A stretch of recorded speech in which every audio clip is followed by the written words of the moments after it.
All right, here I'd like to just go through a very short guided visualization, kind of give you an idea of your brain and what we're working with. I saw this on a lecture from Todd Murphy. He also spoke about miracles. I may also bring that up in just a quick one after this quick guided visualization. This is just kind of help introduce us to our hippocampus.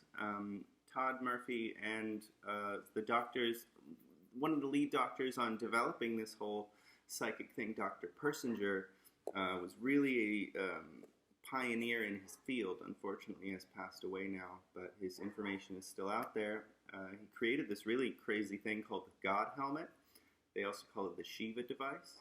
And it's got like 8 neodymium magnets on this headpiece, and they circle and pulse and essentially will send electromagnetic signals to, the right hemisphere and to the left and right hippocampus. And to what they found is they believe that primarily most psychic abilities are derived from the right hemisphere of the brain, which is very different than the left hemisphere.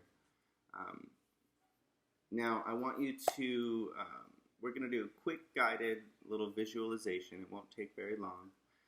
So in the next few seconds, I want you to close your eyes and gather as much peace and calm as you can. Take a few deep breaths.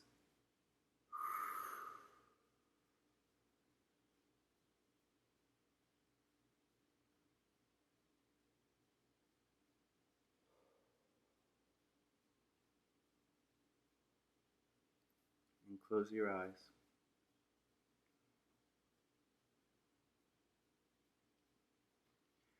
Now I want you to imagine a space behind you and to your right is closed off. And the space behind you to your left goes on to infinity. I want you to feel the space. To the left, it is open and goes out to infinity. And to the right, it is closed off. Notice the difference of feeling, potentially.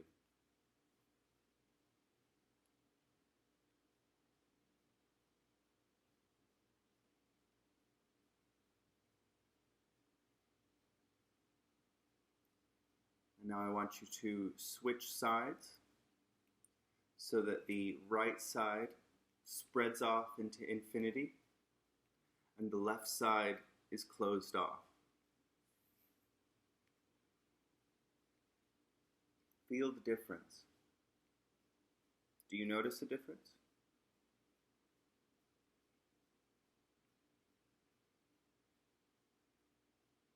The right side seems to be a bit more engaging than the left, a bit more interesting. And the left side we find is a little bit more boring and a little more dull. If you'll go ahead and come back after noticing the difference, did you notice the difference? So our right and our left hemisphere of our brains are very different, and they would be interacting differently. The right side is very spiritual. It's much more willing to believe what we tell it. But the left side needs proof. It's very physical, and it needs validation. The right side more willing to believe. They do believe that a lot of psychic phenomena, psychic things happen. It's more connected to the right hemisphere. This can be a great little practice to do before meditation, before yoga. It kind of primes your mental space. I would also like to bring up another thing that Todd Murphy mentioned in this lecture. It is he brings up the Visuddhimagga, which is a book written in the 5th century by Buddhaghosa, a monk in Sri Lanka. And he talks about how to perform miracles. And one of the ways that he does perform these miracles is by closing his eyes and entering into a state of consciousness where he feels as if he's moving into infinity, where there is an infinite amount of space. Not necessarily void with a point of light, but just an infinite amount of space. Now, according to Todd Murphy, because I have not read this book, then on the forefront is where images can appear. Interesting stuff. I'm probably going to have to get the Visuddhimagga by Buddhaghosa, and I'll have to read that and check it out. I'm reading another book at the moment. It is, it's another 2nd century Buddhist book, and it's quite a challenge because they've got the Sanskrit in there, and then they've got like multiple translations.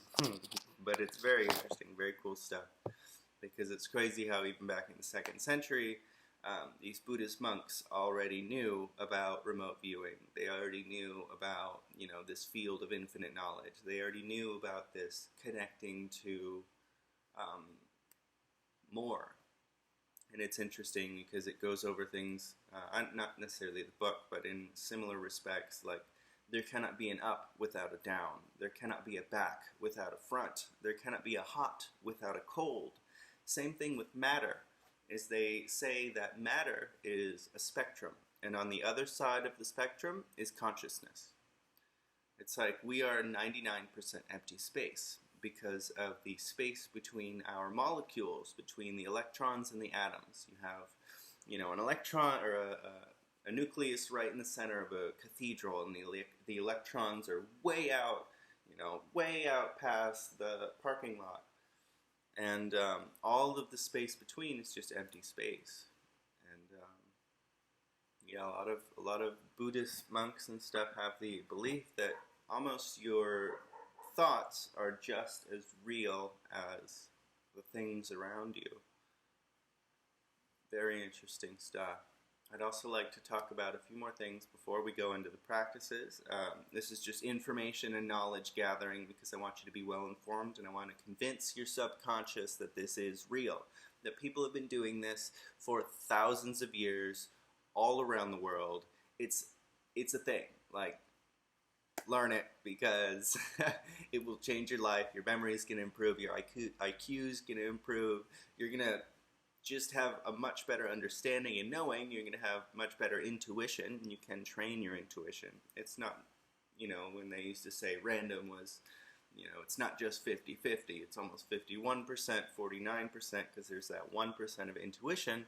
But we can improve that, and we can grow it, and we can bring it to 100% intuition. Now, a lot of people have done similar things, like Russell Targ. He was doing the remote viewing with the CIA. He took 145 scientists from NASA, and in 1 year, they had 4 of those scientists that they were able to predict things with the odds of 100 to 1 or better. Really interesting stuff. I got that from Russell Targ's ESP research site, which is very cool. He's got a nice app that's fun to do.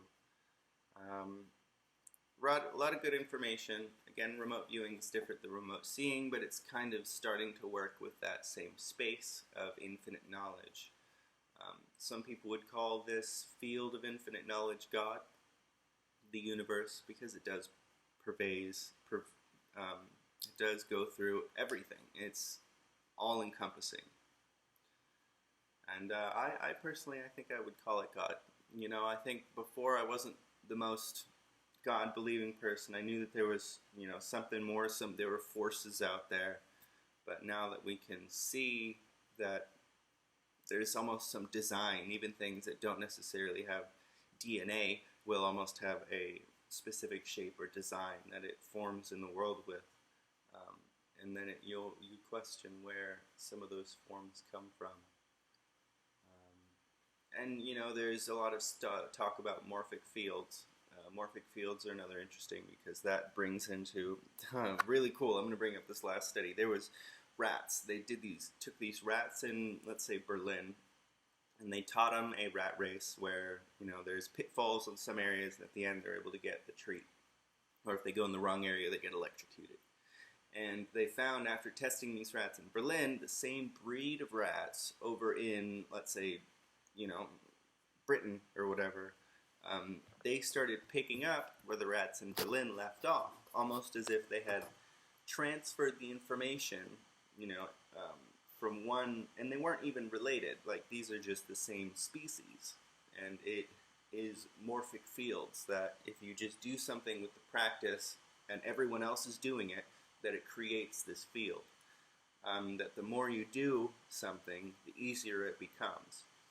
And this is also a really interesting phenomenon because you can look at the melting points of certain atoms and molecules, or what have you, certain elements. And the melting points will change. The more that you melt this object, the easier it'll be to melt. Like, it's really weird how we can almost change physical laws, which we probably thought weren't necessarily changeable, but somehow they're changing. And then, it's crazy stuff. Morphic fields, do what you believe, because believing something gives it power. Seriously though, you have to believe. Now in these next videos, I'm going to go over laws of the subconscious. Thanks for sticking with me on this introductory video. I hope I was able to throw a lot of information at you, and you were able to absorb some of it. And this next one's going to be interesting. Stay tuned. Let's get to learning, and let's get to becoming superhuman.